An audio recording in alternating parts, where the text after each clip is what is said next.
Halo sahabat beriman yang dirahmati Allah. Secara fitrahnya, manusia tidaklah menjadi suatu keinginan menjadi seorang pendosa. Karena itu bisa mendapatkan laknat Allah Subhanahu wa taala.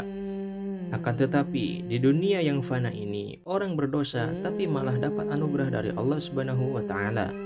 Sahabat yang dirahmati Allah, diriwayatkan dari Sa'ad bin Hilal radhiyallahu anhu mengatakan bahwa Innal 'abda idza aznaba minallahi ta'ala manallahu 'alaihi bi arba'i khisalin. Sesungguhnya bahwa apabila manusia berbuat dosa, maka Allah memberikan 4 anugerah kepadanya. Apa sajakah 4 anugerah yang dimaksud? 1. La yahjubu anhu rizqa.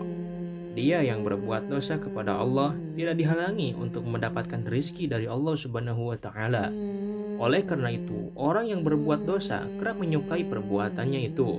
Berbeda hal ketika seseorang hendak tobat kepada Allah dan berjuang untuk taat kepada Allah dan istiqomah di dalam kebaikan, justru malah mendapat banyak masalah. Dan sebagaimana yang telah disebutkan di dalam Al-Quran surat Al-Ankabut ayat 2, yang artinya, apakah manusia mengira bahwa mereka akan dibiarkan hanya dengan mengatakan kami telah beriman dan mereka tidak diuji? Itu artinya, bila seseorang ingin dekat dengan Allah, suatu kepastian pasti diuji terlebih dahulu. 2. Wala yahjubu anhu sihatu. Dia yang berbuat dosa tidak terhalang untuk sehat. Ingatkah kita sosok seorang yang jasadnya atau muminya masih diabadikan hingga sekarang, yaitu Fir'aun? Pun dia mengaku sebagai Tuhan, ia pun tak pernah merasakan sakit, baik itu sakit kepala maupun sakit yang lainnya selama dia hidup. 3. Wala yuzhiru alaihi dzamba. Allah tidak memperlihatkan dosanya. Sangat jelas, jika manusia diperlihatkan setiap dosa-dosanya ketika akan melakukan dosa, maka tentu dia akan membatalkan untuk berbuat dosa itu. 4. Wala yu'aqibuhu ajilan. Allah tidak menyiksanya di dunia. Itulah mengapa manusia masih betah melakukan dosa, karena belum terlihat akibat dari dosa itu akan menyiksanya di kemudian hari, terutama di akhirat.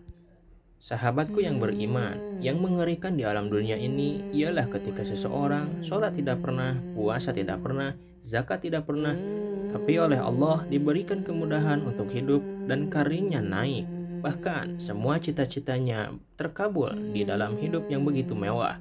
Maka itulah yang disebut azab yang berbentuk kenikmatan, atau yang kita sebut dengan istilah istidraj. Istidraj adalah azab yang ditangguhkan, yang mana orang yang sedang diazab dalam bentuk istidraj ini akan diberi kemudahan untuk mendapatkan yang sifatnya dunia, pasti didapat dengan begitu mudahnya. Wallahu a'lam bishawab. Semoga apapun kenikmatan yang kita miliki saat ini bukan bagian dari istidraj yang dibahas tadi. Dan semoga kita semua diberikan umur panjang yang bisa digunakan untuk ibadah kepada Allah Subhanahu wa taala. Terima kasih telah menonton.